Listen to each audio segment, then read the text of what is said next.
गीता अध्याय 1 श्लोक 11 संपूर्ण ऑडियो स्क्रिप्ट। नमस्कार। श्रीमद् भगवद गीता के प्रथम अध्याय के 11वें श्लोक में दुर्योधन कहता है, अयनिषु च सर्वेषु यथा भागमवस्थिता भीष्ममेवाभिरक्षन्तु भवन्तः सर्व एव ही। अर्थात आप सब अपने अपने स्थान पर स्थित रहकर हर प्रकार से पितामह भीष्म की रक्षा करें। दुर्योधन जानता था कि भीष्म उसकी सेना की सबसे बड़ी शक्ति है, इसलिए वह पूरी सेना को उनकी रक्षा का आदेश देता है। लेकिन यह श्लोक केवल युद्ध भूमि की बात नहीं करता, यह हमारे जीवन के भीतर चल रहे संघर्ष को भी दर्शाता है।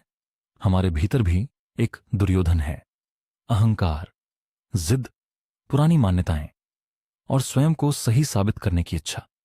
और हमारे भीतर एक भीष्म भी है, वे विचार, वे आदतें और वे आधार जिनके सहारे हमारा व्यक्तित्व खड़ा है।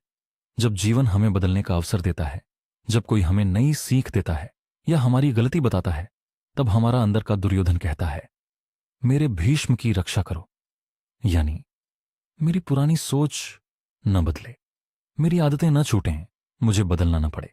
लेकिन एक प्रश्न स्वयं से पूछिए, क्या जिसे मैं बचा रहा हूं वह वास्तव में मेरी शक्ति है या केवल मेरी पुरानी आदत? अब काम और करियर की बात करें। काम के क्षेत्र में हमारा भीष्म क्या है? हमारा अनुशासन, हमारा कौशल, सीखने की इच्छा, ईमानदारी और मेहनत, ग्राहकों का विश्वास, समय पर कार्य पूरा करने की आदत, इनकी रक्षा कीजिए। लेकिन पुरानी सीमित सोच, आलस्य और बदलाव के डर की नहीं। अब परिवार की ओर चलते हैं। एक परिवार के भी कुछ भीष्म होते हैं जिन पर पूरे घर की नींव टिकी होती है। आपसी विश्वास, सम्मान और संस्कार, संवाद और अपनापन, जिम्मेदारी और त्याग, आर्थिक संतुलन और सुरक्षा। एक अच्छा मुखिया केवल धन कमाने वाला नहीं होता, बल्कि वह होता है जो इन मूल्यों की रक्षा करता है। जहां विश्वास, सम्मान और एकता बनी रहती है, वहां परिवार कठिन समय में भी अडिग रहता है। इस श्लोक की सबसे बड़ी सीख यही है, हर व्यक्ति का भीष्म अलग हो सकता है। किसी के लिए परिवार, किसी के लिए ज्ञान, किसी के लिए सेवा और किसी के लिए साधना।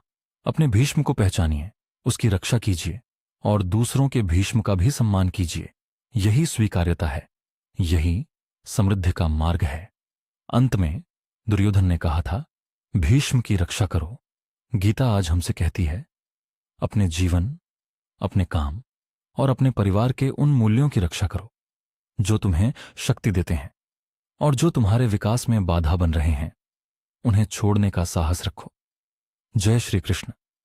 यदि आपको यह गीता सूत्र पसंद आया हो तो चैनल कृष्ण सूत्र को सब्सक्राइब करें, वीडियो को लाइक करें और अपने विचार कमेंट में अवश्य लिखें।